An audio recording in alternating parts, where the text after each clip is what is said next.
Okay,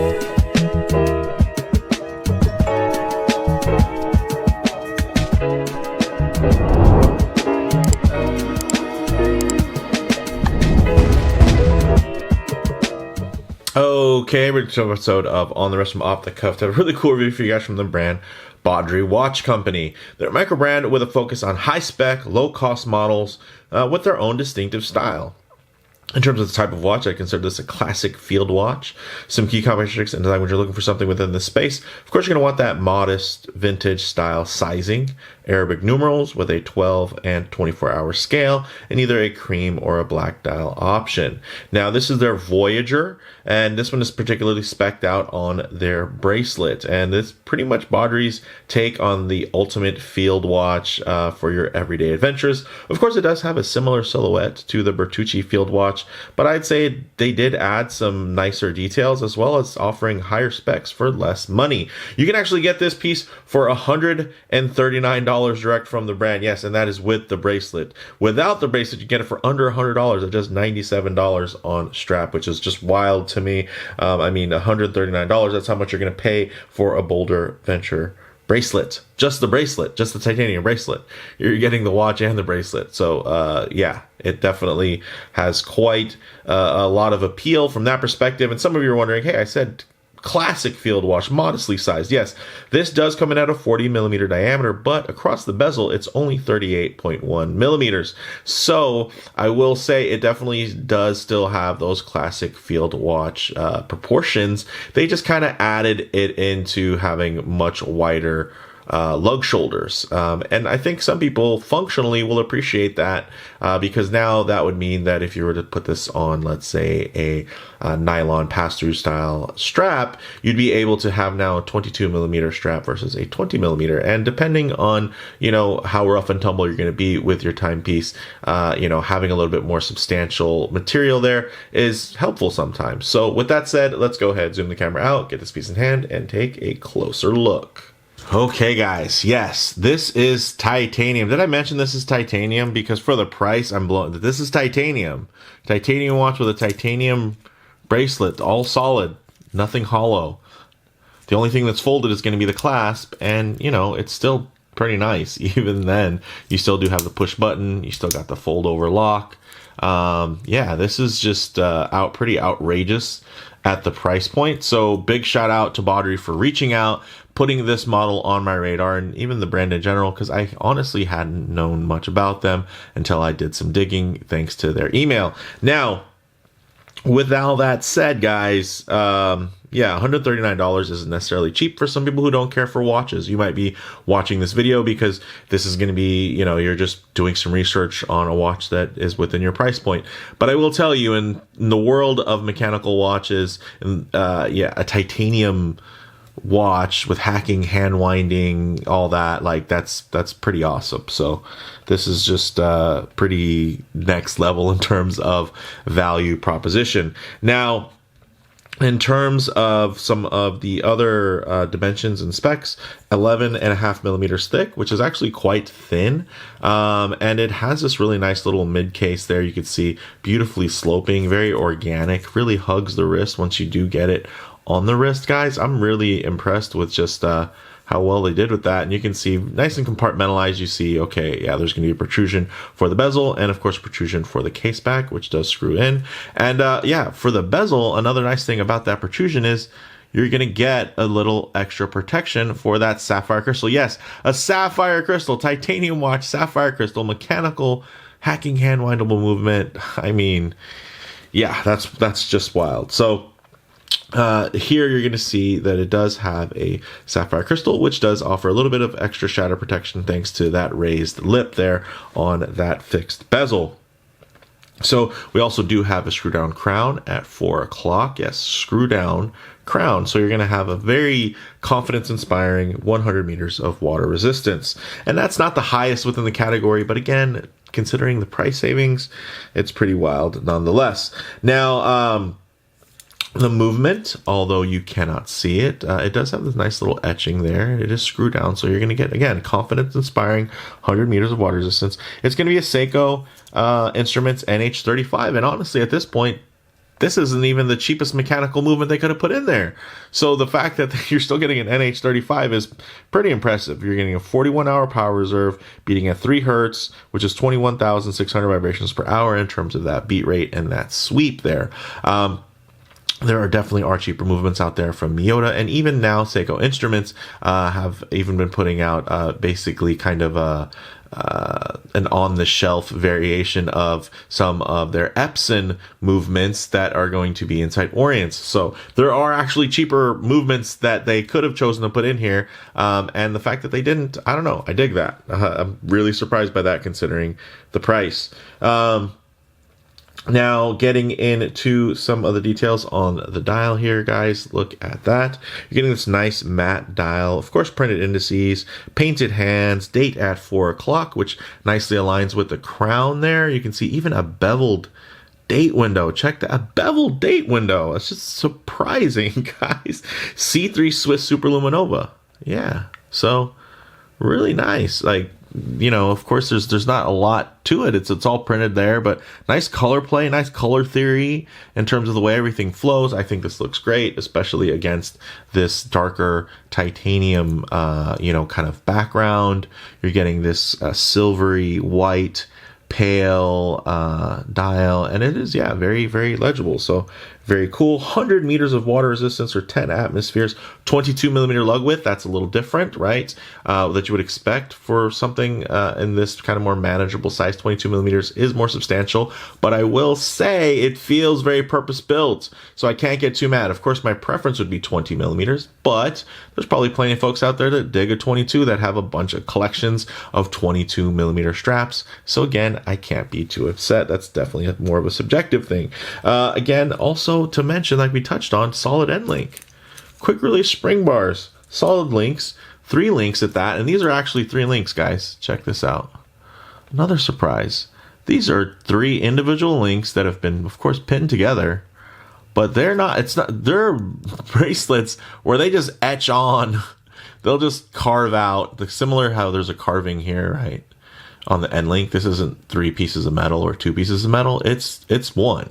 Here, this is 3 separate pieces all the way through. Like, that is, again, I mean, it's not fully articulated, guys, but 3 separate pieces of metal, that's wild, because there's a lot of room for, especially when you're looking, if I just, you can see there's a little bit of give in the links where you can see, but I mean, that keeps it mobile, but you can see there, that's one of the things why a lot of times brands will kind of avoid, at least if they're not spending a lot of money, right, where they're not going to necessarily get a lot of precision out of there, is where you can see, I think at the right angles through this 4K lens, you're going to be able to maybe see some daylight peeking through in terms of what's holding these 3 links together.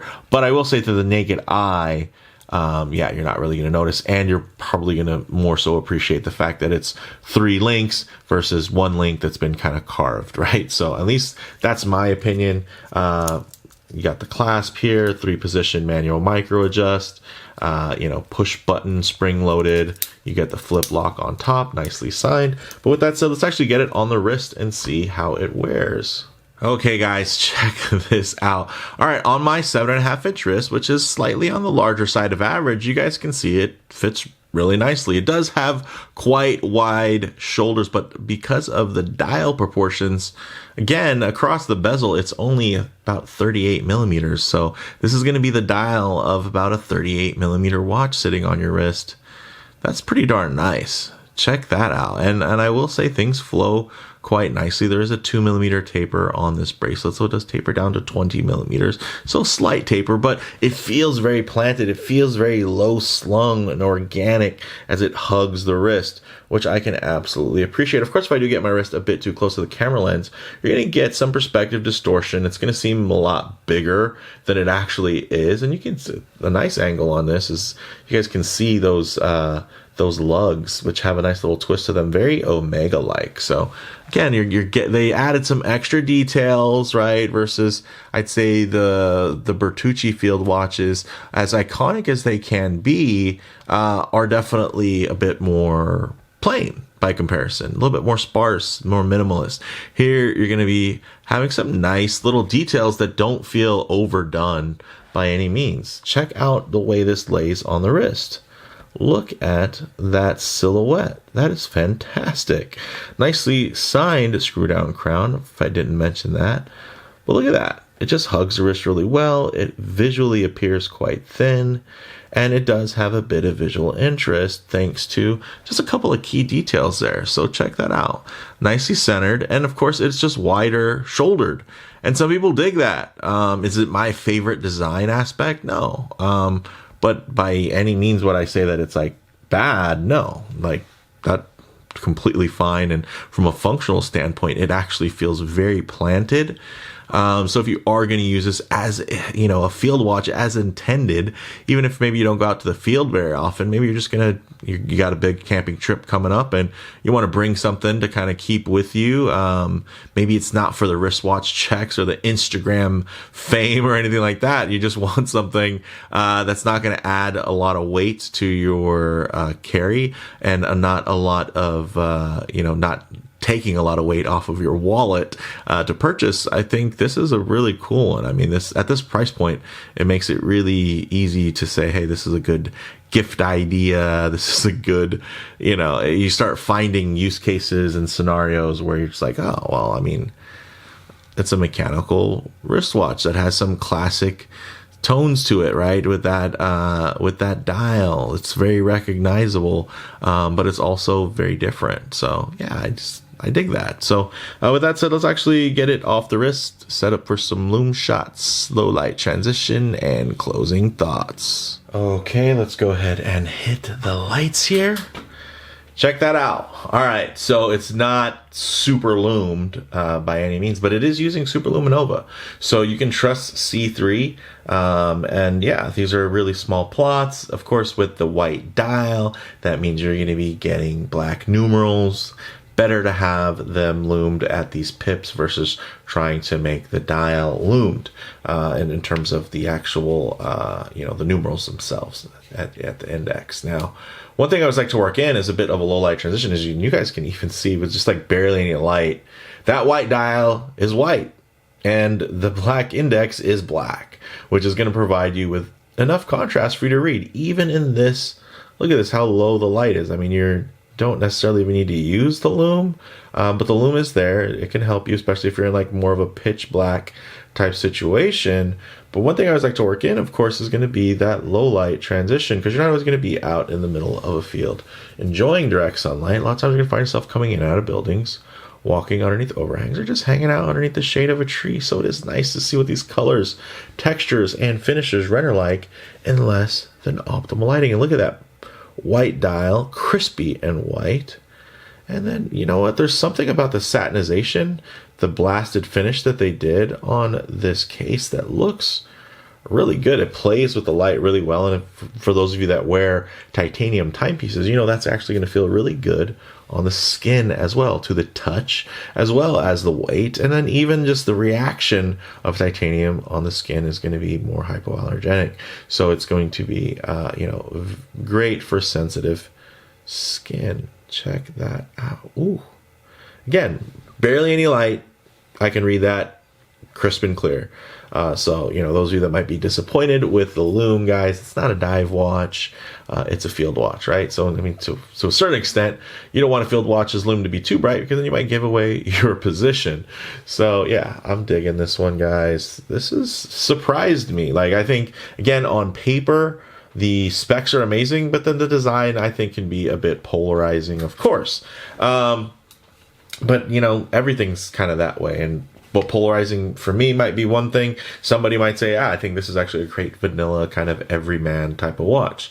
I think, of course, it has a lot of those elements, but then, yeah, I can appreciate, for me, somebody who's always asking brands to do more original things, I really can't get mad at a brand that's doing some original things when it comes to kind of changing up the basic field watch formula. So guys, closing thoughts on the wrist: nice organic low slung feel, lightweight and slim with flowing lines. Yeah, it feels like a 38mm watch with just super wide shoulders. Like they plucked it and they put it onto a bigger frame. so that it'll just ride better, right? It definitely has that kind of wide track, that the Humvee, if you guys have ever served any time in the military. Yeah, there's just something about that. It's nice. And yeah, considering that it does have wider than normal for a smaller, or I should say full-size field watch, it absolutely will lock down with a more substantial 20 millimeter nylon Nato-style strap, in terms of pass-through straps, or even two pieces, or whatever you want to put this on. I will say it has the lugs though, right? Like there's room there to put it on a strap, which is nice. Sometimes some of these more petite ones, you're kind of butting up against different parts, and sometimes the lugs can look overly long when the watch is kind of overly small. Here, there's a little balance. Again, they play not necessarily just with the ultimate dimensions, but they're playing really well with the proportions and things playing off each other, different scales and different weights. So in terms of model variants, definitely check their site links for options and availability, but there are a lot of variations to choose from here, guys, ranging from, classic black to exciting salmon dials and even bronze cased models. So there's definitely a lot that's there. So yeah, give that a try if this is just like, hey, I dig this kind of thing, but maybe I already have a white dial or something like that, and I'm not needing that. Yeah, it's something to consider. Now, in terms of comparable models, guys, of course, if you're talking classic field watch, Hamilton Khaki automatic range, right? And you can even get those in titanium, but those are titanium are going to be closer to $1,000, right? In terms of something more on like the rough and tumble side, Marathon GPM, right? The general purpose mechanical, 34 millimeter resin case, really tiny little tiny lug width. I think it's like a 18 or smaller, maybe even a 14. I forget. I'm sure somebody in the comments will correct me. But yeah, those are typically more expensive.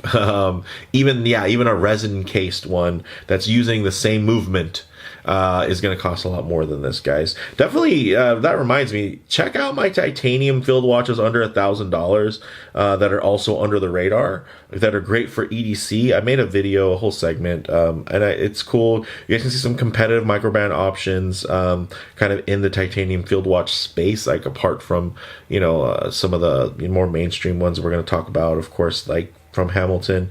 But for me, out of that group, the closest comparable would probably be my BOLDR Venture watch, and that is a good deal at $299, but that's on a strap. To add the bracelet, it's $139 just for the strap. Like this costs $139 for the strap and the watch. Like that's wild to me. So like $438 compared to $139. Like that's pretty darn good. Main difference being the size, of course, and the style, which the style subjective, and then the water resistance, 100 meters versus 200 meters. This is only going to have 100 meters, but again, it's not a dedicated dive watch. Do you really need 200 meters?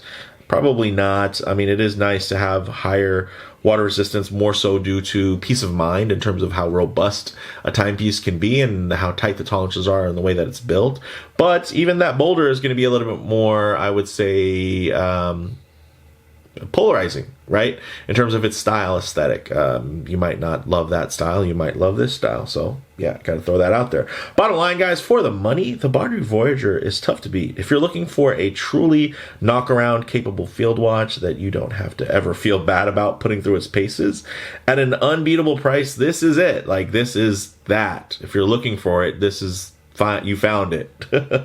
So no, it's not my favorite design to look at, but I will say once you slap it on the wrist, it grows on you, like in a literal sense, because it's titanium and it wraps the wrist so well. It becomes so comfortable that you kind of can forgive some of its unconventional styling cues. So with that said, let me know what you guys all think down in the comments below. If you like the video, please do a like, and if you haven't already, please subscribe for more content just like this.